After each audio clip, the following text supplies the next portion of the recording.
Have you ever wondered why, despite living in an age of unprecedented comfort, entertainment, and abundance, so many of us still feel empty? Why do the very things we chase, pleasure, comfort, indulgence, often leave us more restless than fulfilled? This is the essence of the pleasure paradox, the strange reality that the more we seek happiness through pleasure, the more elusive it becomes. A life saturated with luxury, dopamine hits, and fleeting highs doesn't necessarily lead to contentment. In fact, it often leads to dissatisfaction, numbness, and a haunting sense of something missing.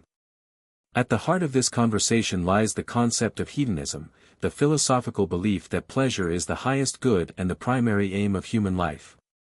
Though today it might evoke images of indulgence and excess, hedonism has a rich, nuanced history. The ancient Cyrenaics, led by Aristippus, believed in living for the moment and prioritizing immediate physical pleasures. However, this often led to impulsiveness and long-term dissatisfaction. In contrast, Epicurus offered a different vision. His form of hedonism advocated moderation, simplicity, close friendships, and mental tranquility. He warned that not all pleasures are created equal, some are stable and nourishing, while others are fleeting and addictive. Later, thinkers like Jeremy Bentham and John Stuart Mill expanded hedonistic principles into utilitarianism, emphasizing the maximization of overall happiness.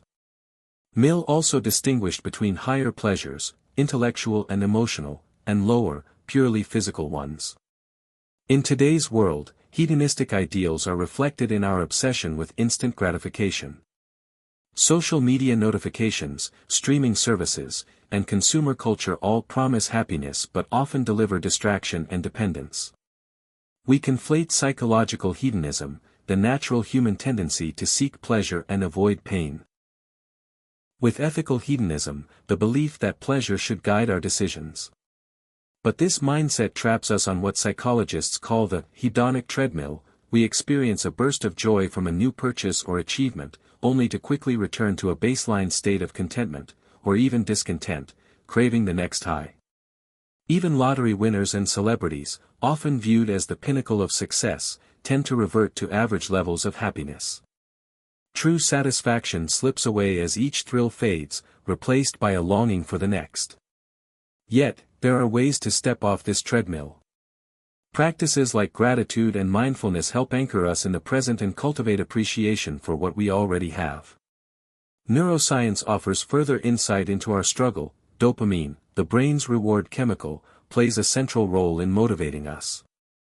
But the more we chase quick dopamine surges, through sugar, screens, or stimulants, the more we dull our sensitivity to it. This leads to tolerance, diminished returns, and in many cases, addiction or emotional burnout. We end up feeling less joy, not more. We become disconnected from slower, more sustainable sources of pleasure, like creativity, connection, and purposeful work.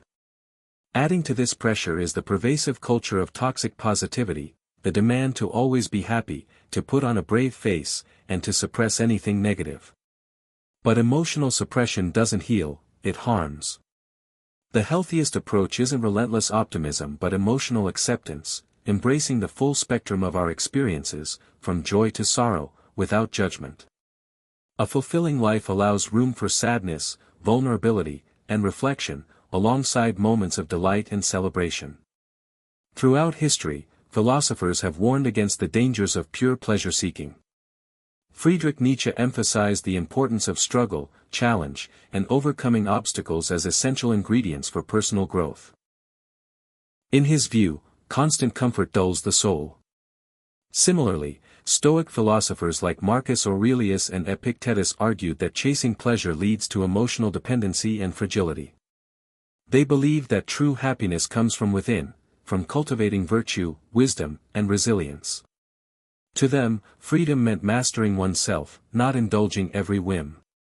So if the pursuit of pleasure often leaves us unfulfilled, what should we aim for instead?